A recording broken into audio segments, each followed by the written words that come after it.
All women are different, but they are all women. This video is androcentric from a men's point of view and is presented as opinion, commentary, and debate. Expressing opinions is not violence. These are ideas to challenge, question, and argue in public, because classical liberalism relies on the First Amendment for its dialectic. If you are a feminist, then consider this. If patriarchy truly existed as claimed, feminism could not. And if all men are trash and women are equal to men, then what are we to conclude?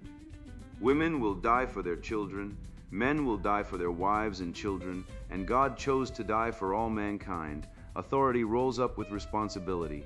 If this framing of facts offends you, click off to a cute cat video. Proceeding further will expose you to gamma bias and criticism directed at ideas, claims, institutions, not at any individual's virtue or dignity. Our method follows the 7 liberal arts. The trivium, grammar, logic, rhetoric, and the quadrivium, arithmetic, geometry, music, and astronomy. And the transcendentals, the good, true, and beautiful. If this framework is not for you, feel free to exit now. It's no disgrace. Women are wonderful. God bless America. Men are great. Confessional social media. Women confess immoral behavior, vice, and sin for clout. Written by Conrad Riker. Available now. Links in description. Men are being gaslit into extinction.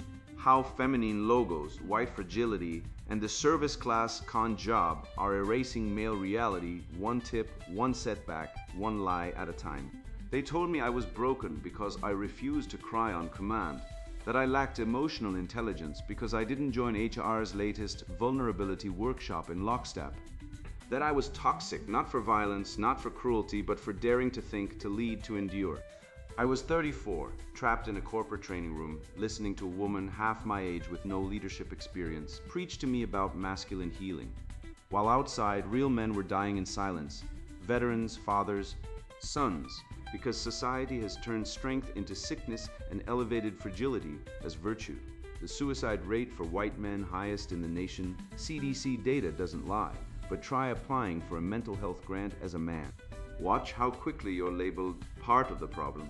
Meanwhile, women post "I'm not okay" on Instagram and are showered with roses and messages from eager admirers.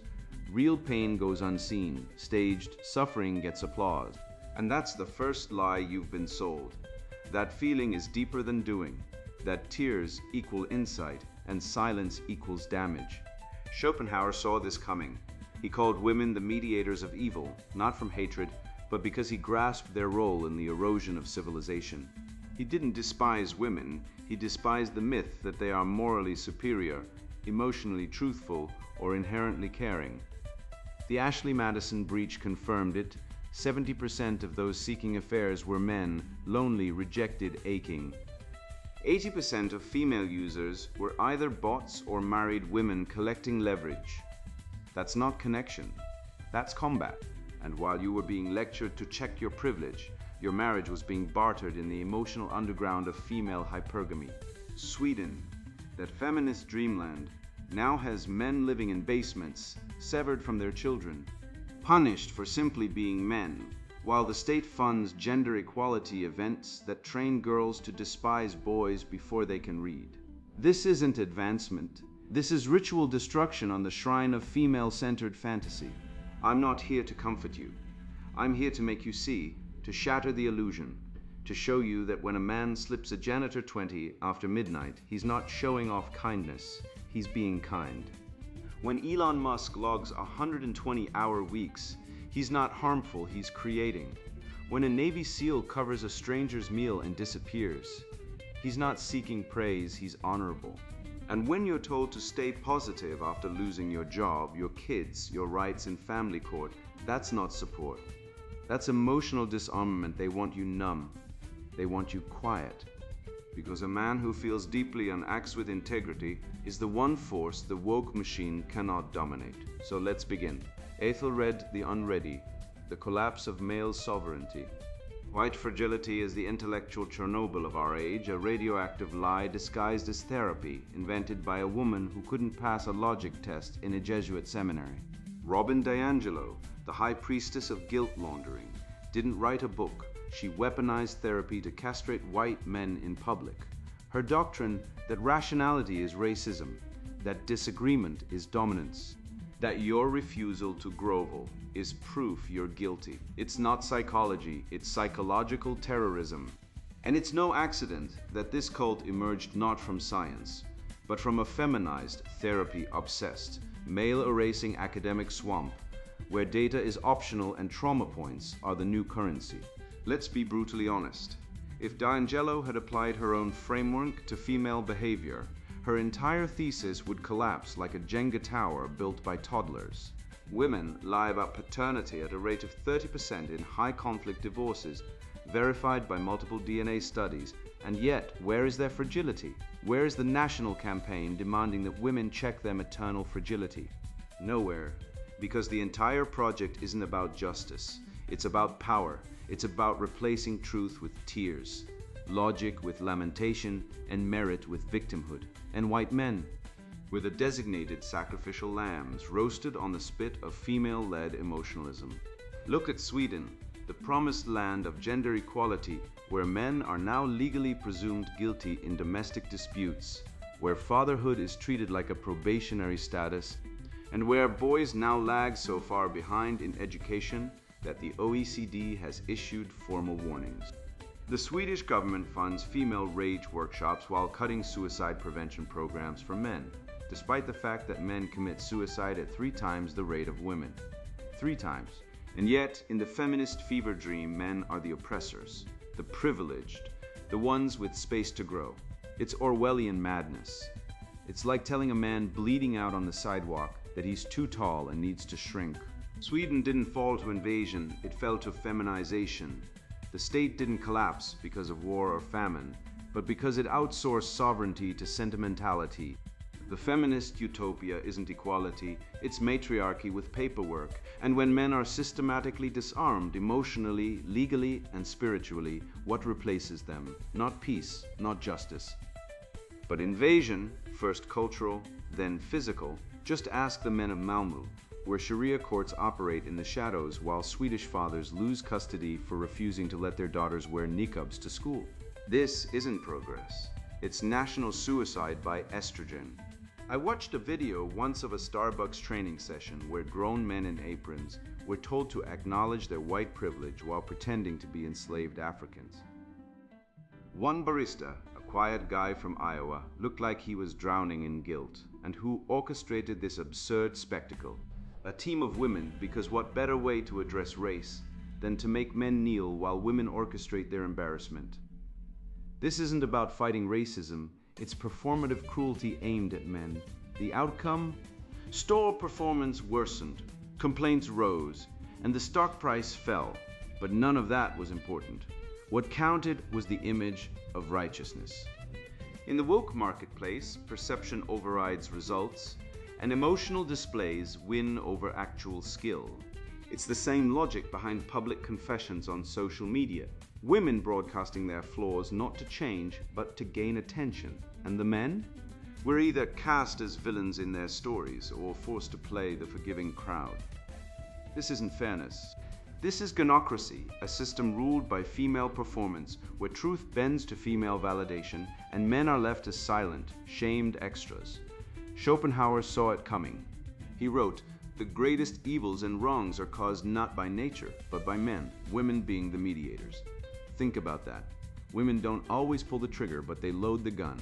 They don't write the laws, but they shape the emotions that demand them. They don't storm the Capitol, but they raise the sons who won't defend it.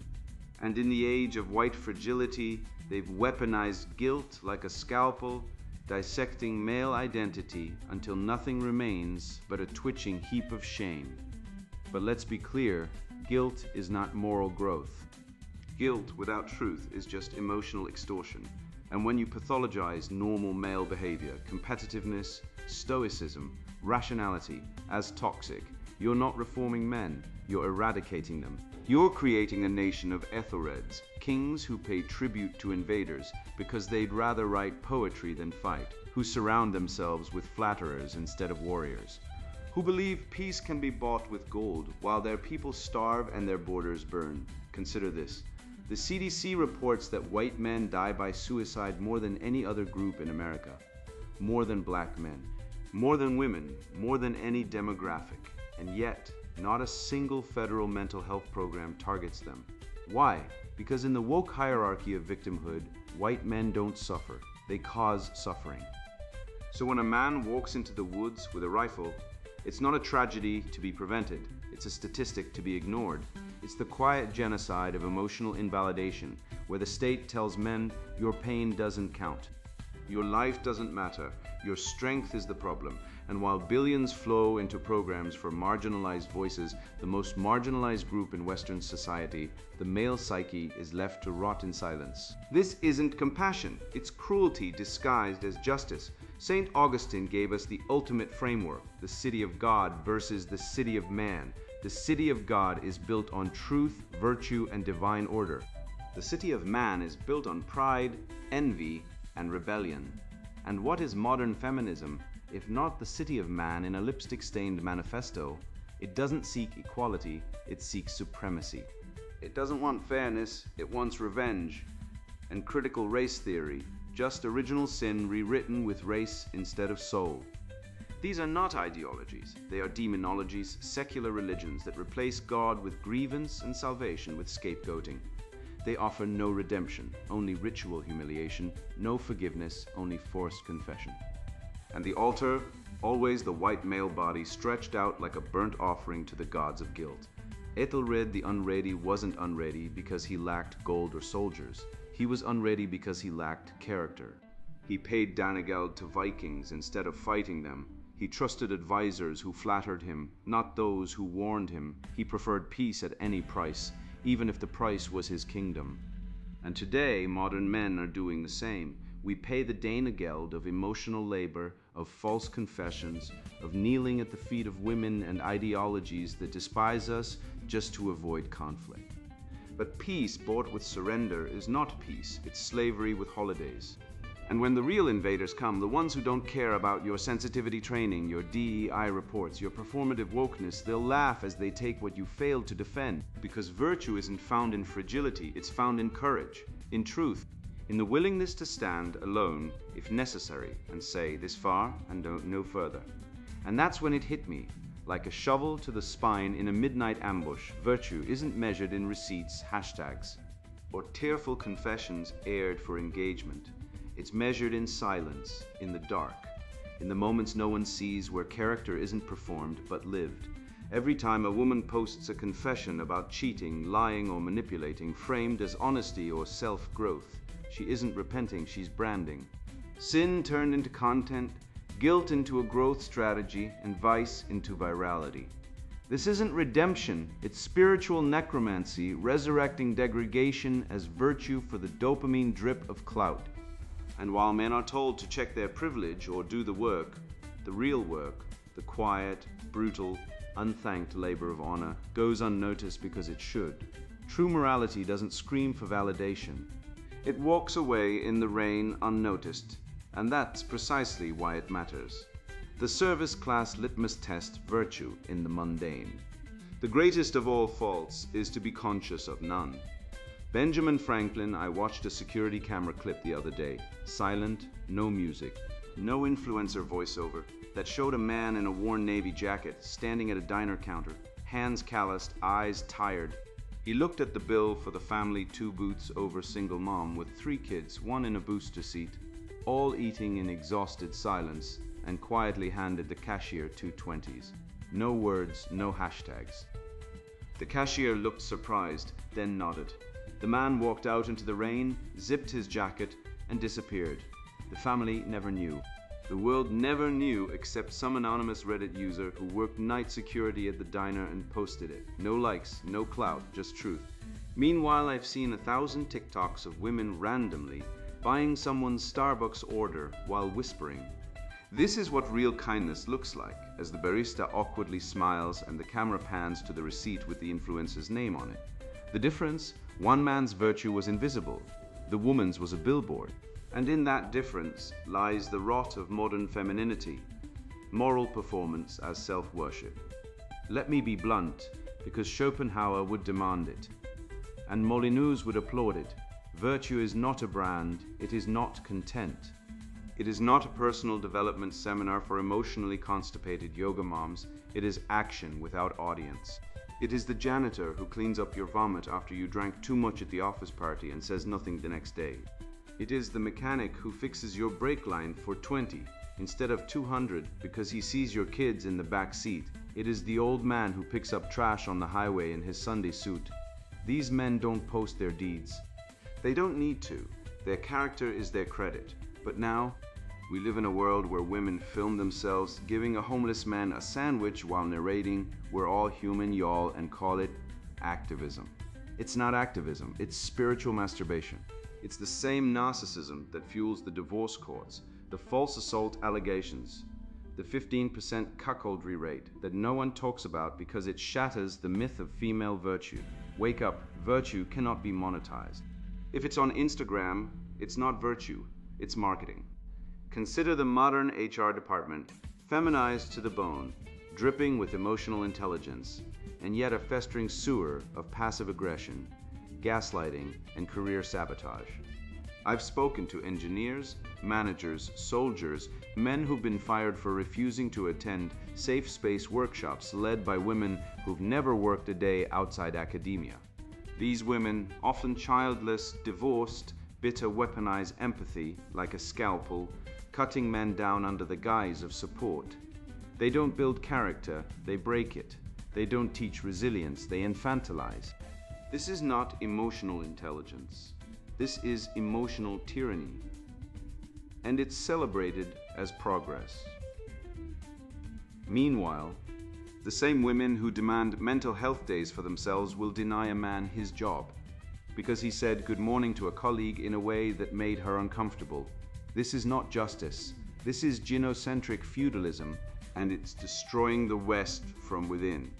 I once witnessed a man, a quiet, balding accountant type, give a janitor 20 after a night shift, not for sweeping floors, not because he had to, but because he noticed the man's hands, cracked, worn, gripping a thermos of black coffee, and quietly said, "My dad worked nights like this. You're doing something sacred." The janitor nearly broke down. No spotlight.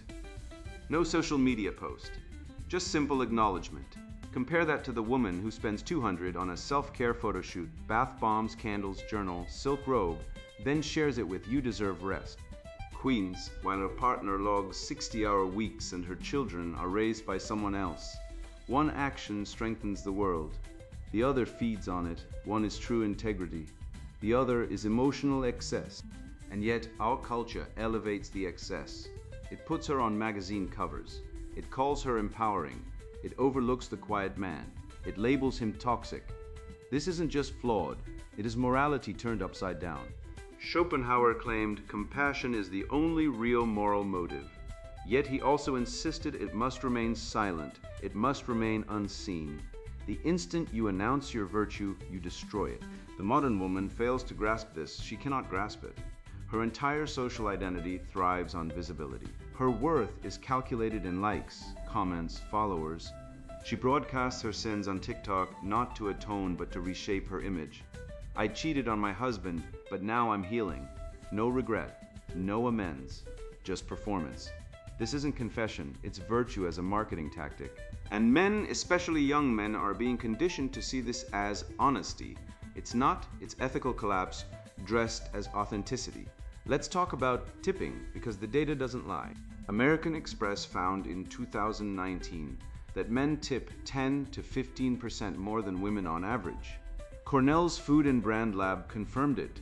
Men's tipping behavior correlates with conscientiousness and social responsibility. Women's tipping? Mood-dependent, performative. One study showed women tip more when dressed up, less when tired or stressed. Men tip consistently because it's a duty, not a mood ring. This isn't trivial. This is a litmus test for character. The man who tips well does so because he respects labor. The woman who undertips does so because she sees service as beneath her, unless she's filming it for kindness points, and yet who dominates the empathy discourse.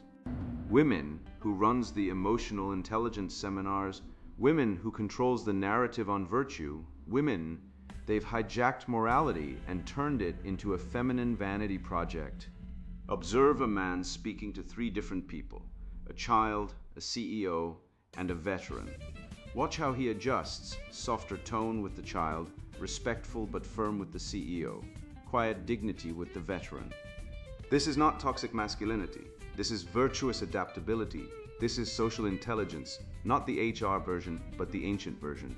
The kind Odysseus used, the kind Marcus Aurelius wrote about, the kind your grandfather had when he shook a man's hand and knew his character in 3 seconds. This is not taught in schools anymore. It's mocked as old-fashioned, but it's real, it's strong, and it's vanishing, replaced by female-dominated communication workshops that teach men to cry on command and call themselves emotional warriors. Nonsense. Real emotional strength is self-mastery, not self-displayed. It is endurance, not tantrums. It is duty, not drama. We are living in a civilization that rewards the fake and punishes the real. The woman who fakes a breakdown for attention gets a book deal. The man who quietly supports his family gets called oppressive. The woman who confesses cheating on her husband gets clout redemption. The man who stays faithful is invisible. This is not just unfair. This is spiritual warfare, and the weapon. Truth, the truth that virtue is silent, that character is proven in the mundane, that real kindness doesn't need a witness, that the janitor, the mechanic, the quiet man at the diner, they are the saints of this age, not the influencers, not the HR tyrants, not the clout-chasing confessors. They are the ones keeping the world from burning.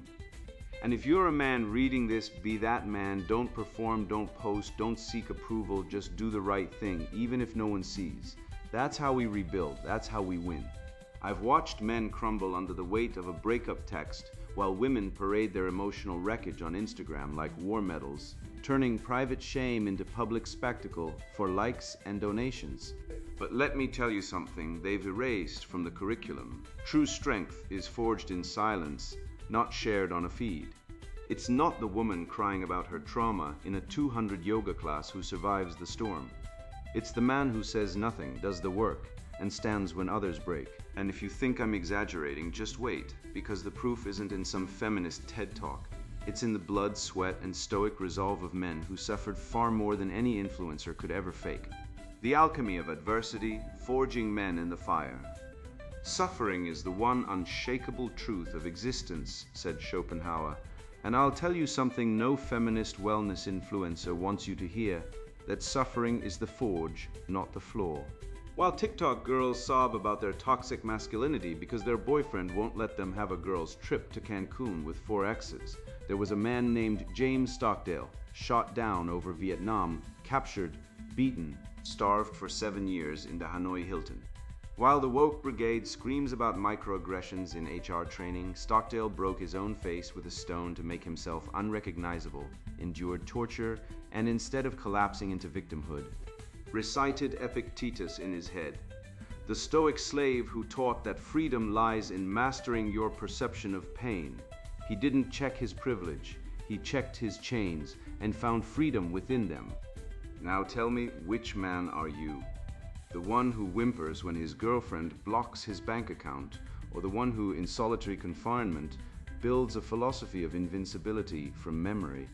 The answer determines whether you are a man or a houseplant. I'll give you a fact so hard it'll crack your phone screen.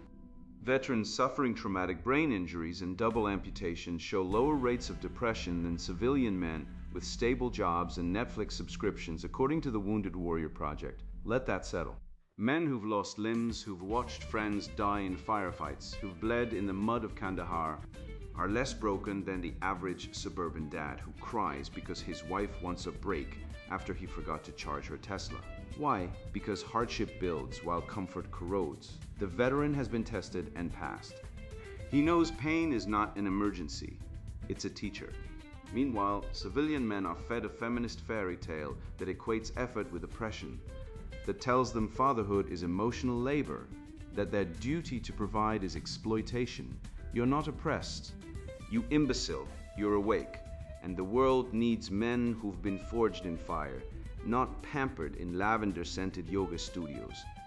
Elon Musk didn't become the richest man on earth by doing mindfulness breathwork while his wife filmed him for a relatable mom blog.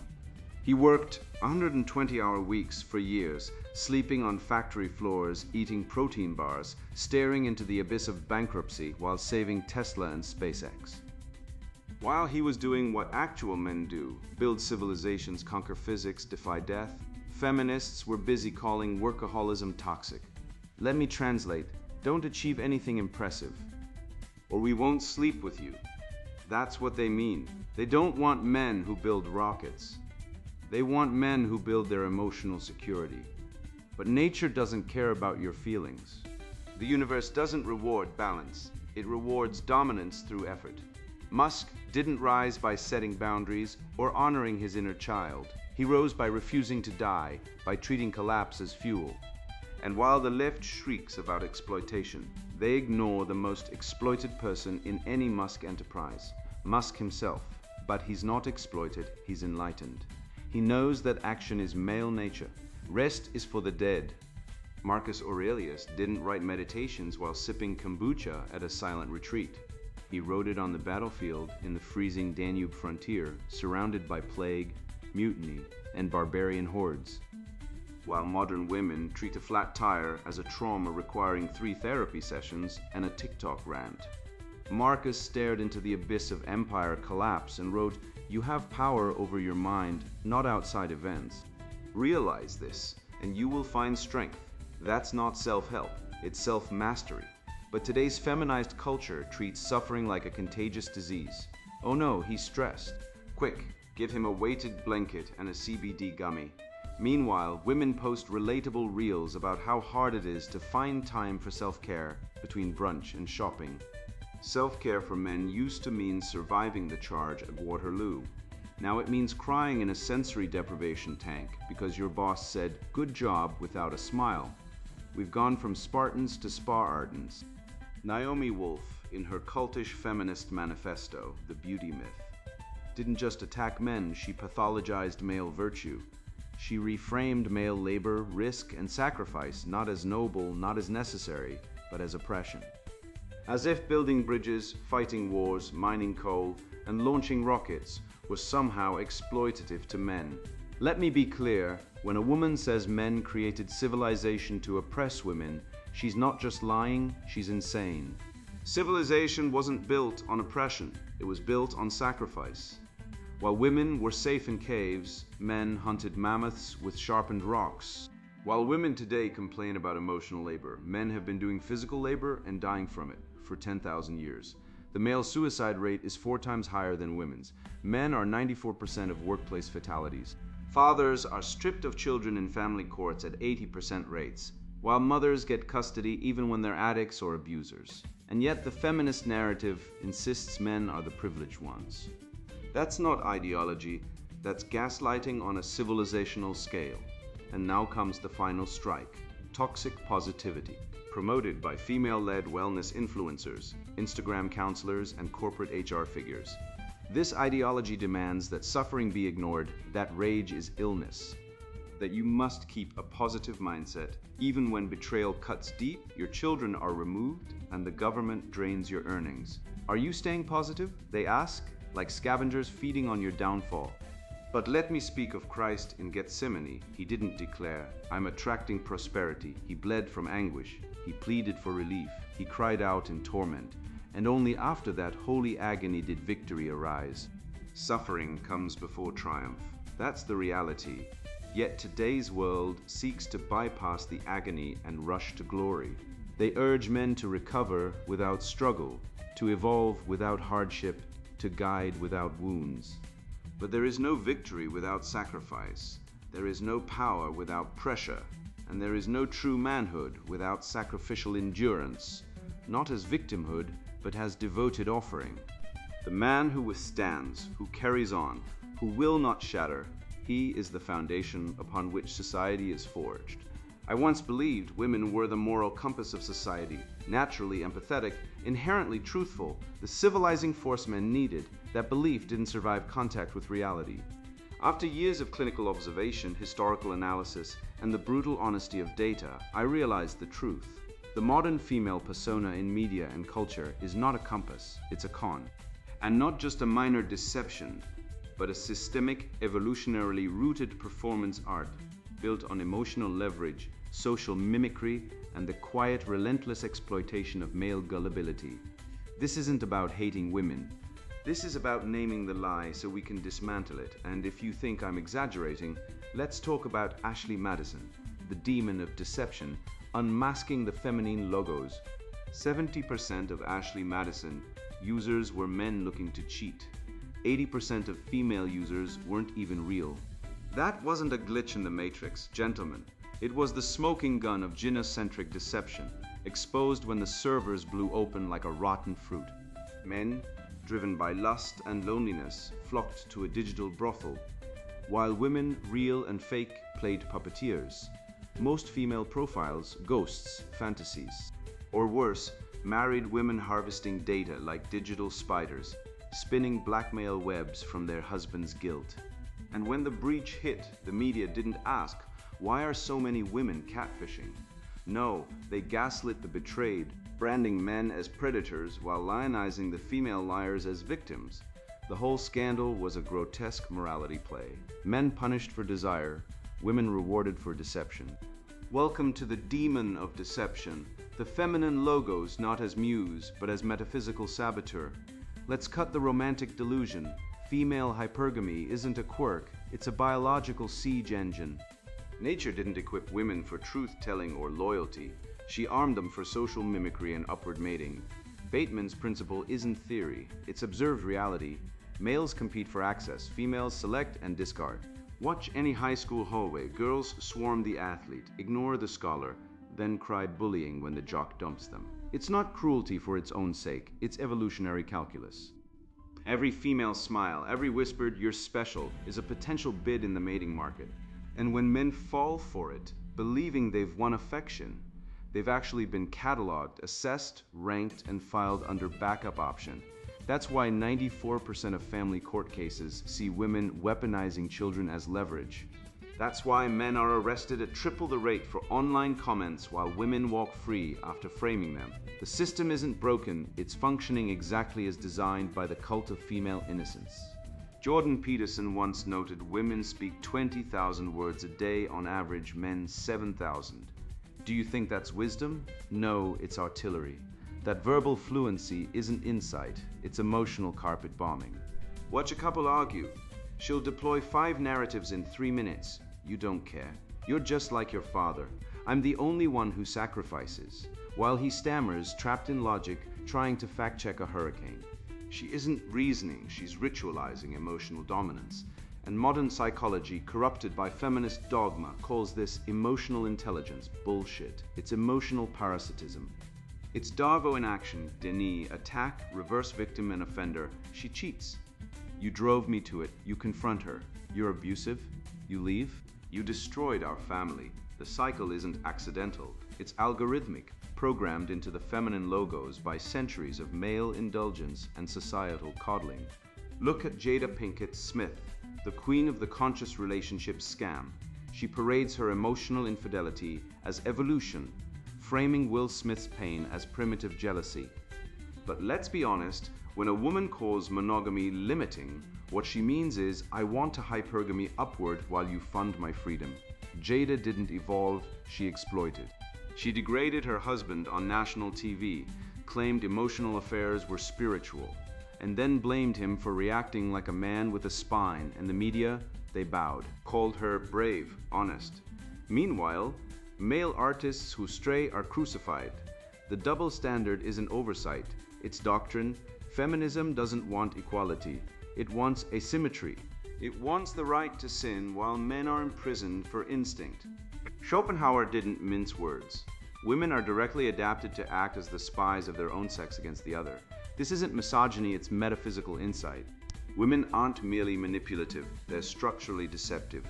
Their survival depends on coalition, not honesty. Watch any office.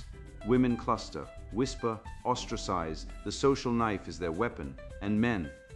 We're conditioned to believe their tears are sincerity, their silence wisdom, their rage trauma, nonsense. Their tears are tactics, their silence is calculation, their rage is control. Every abortion clinic isn't just a medical facility, It's a temple to female autonomy over male legacy. 60 million abortions since Roe v. Wade, each one a child erased, often without the father's consent, while society cheers choice. Choice for her, oblivion for him. So what's the remedy? The trivium, not therapy. Not communication skills. Logic, rhetoric, grammar. Train men to dissect female rhetoric like surgeons.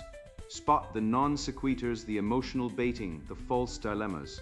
Teach them that how could you think that isn't a question, it's a shield. That I feel isn't truth, it's a trap. Grammar names the demon, hypocrisy, deceit, emotional parasitism. Rhetoric arms the man to speak truth without apology. Logic frees him from the maze of female narrative. You don't negotiate with a predator, you recognize it, expose it, and walk away. The red pill isn't about hating women, it's about loving truth enough to survive their world. You think the world wants you to win? Look around, your father's pension is gone, your brother's in rehab from divorce despair, your uncle's dead by his own hand, and the courts hand your children to a woman who doesn't want them but wants your money. The system isn't broken, it's working exactly as designed. Every time you hear toxic masculinity, they're not diagnosing culture, they're vaccinating society against you, the last man who might stand up and say enough. But here's the truth they've spent centuries burying. The average marriage hides 73% of household labor performed by men in silent duty, while divorce courts strip fathers of access at a rate of 70% in contested cases. And still, you're told you're the oppressor. Wake up. The CDC reports that men commit 80% of suicides despite being 85% of the homeless and 93% of workplace fatalities, yet not one intersectional safe space opens for you. They don't care. They never did. I once watched a man, call him Tom, buy coffee at a diner. He tipped the waitress 5 on a 12 bill, helped an old man with his coat, and corrected a kid's grammar with a wink. No applause, no Instagram story.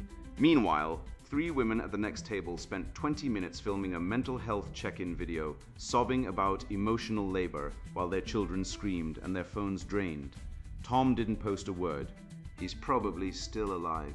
One of those women divorced, medicated, and suing her ex for emotional neglect after cheating with her yoga instructor. This is the war, not tanks or treaties, but the quiet erasure of silent virtue by the deafening circus of female performance. Schopenhauer was right. Women are nature's most elegant predators, not because they're evil, but because they're adapted.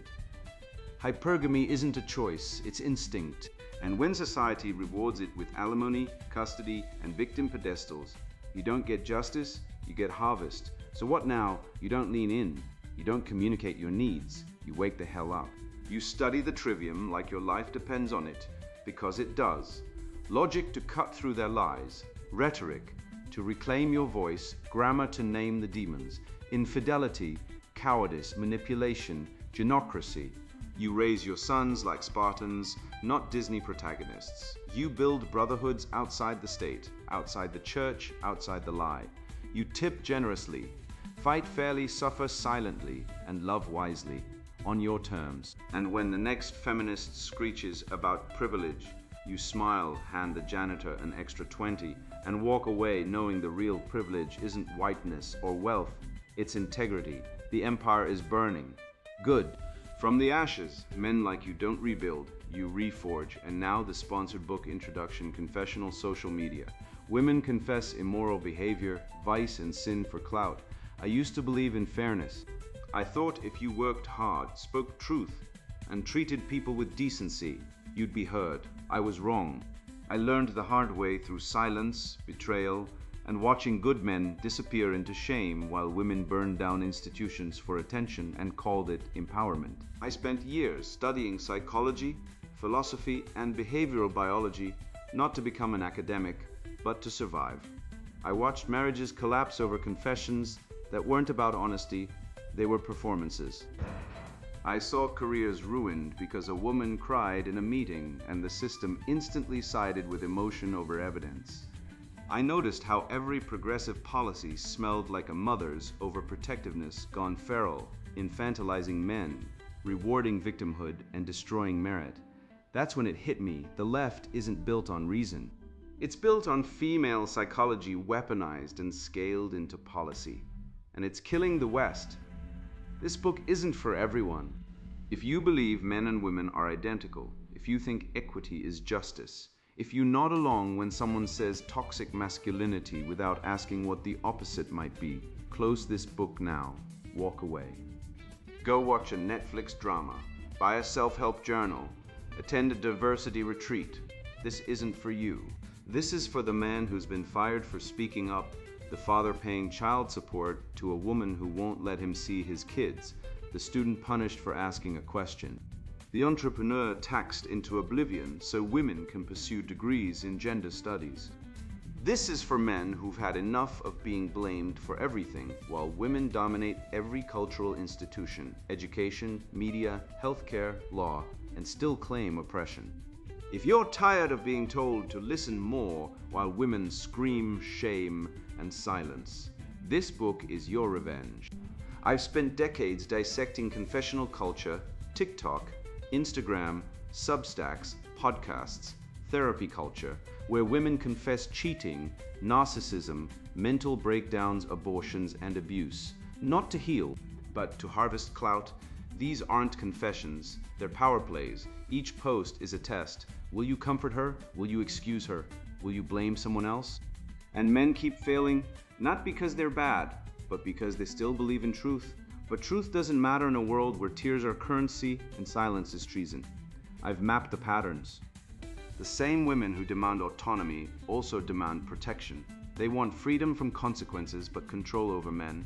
They use emotional blackmail as policy and call it empathy. They've turned feminism into a mental disorder, a collective psychosis, where every personal insecurity is framed as systemic oppression. You'll learn how attention functions like oxygen for many women, not a preference, but a biological and social dependency. You'll see how confessionals are sacraments in a new religion where sin is celebrated and repentance is replaced with virality.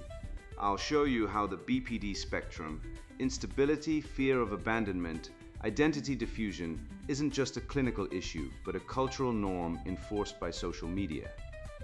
You'll understand how leftism mimics the maternal archetype, overprotective, collectivist, irrational, because so many women repress motherhood and project that longing onto society the result.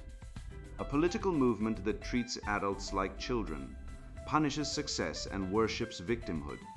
I'll expose the gossip, shame, rally machine, how women form networks that isolate, destroy, and rebuild allegiance through emotional manipulation. You'll see how PMS is used as a legal and social shield, how abortion is sold as empowerment while erasing generations, and how women, as a group, have become net negative taxpayers despite dominating consumer spending. This isn't theory, this is autopsy. I've reviewed thousands of posts, videos, studies, court cases, and economic reports. I've interviewed men who've been destroyed by false accusations, women who admit they lie for attention, therapists who see the pattern daily. I've applied evolutionary psychology, game theory, and logic to decode what most are too afraid to name. The data is clear. Female nature, amplified by technology and ideology, is catabolic. It burns the future for present emotional satisfaction, and men are paying the price in loneliness, depression, and disenfranchisement. But there's a way out. This book gives you the tools to see clearly, think independently, and reclaim your mind. You'll learn how to spot emotional blackmail, resist shame campaigns, and build real identity beyond the good boy role women demand. You'll understand how to protect your resources, your children, and your future from the gynocentric conspiracy of silence and guilt. If you're ready to stop being manipulated, if you want to understand the real forces behind cultural collapse, if you believe in logic, beauty, truth, and the Western canon, this book is for you. It's not comfortable. It's not polite, but it's necessary. The women aren't coming to save civilization. They're the reason it's dying, and only men who wake up can fix it. Read this, understand it, act on it, or disappear like the rest. Confessional social media. Women confess immoral behavior, vice and sin for clout. Written by Conrad Riker. Buy now. Links in description.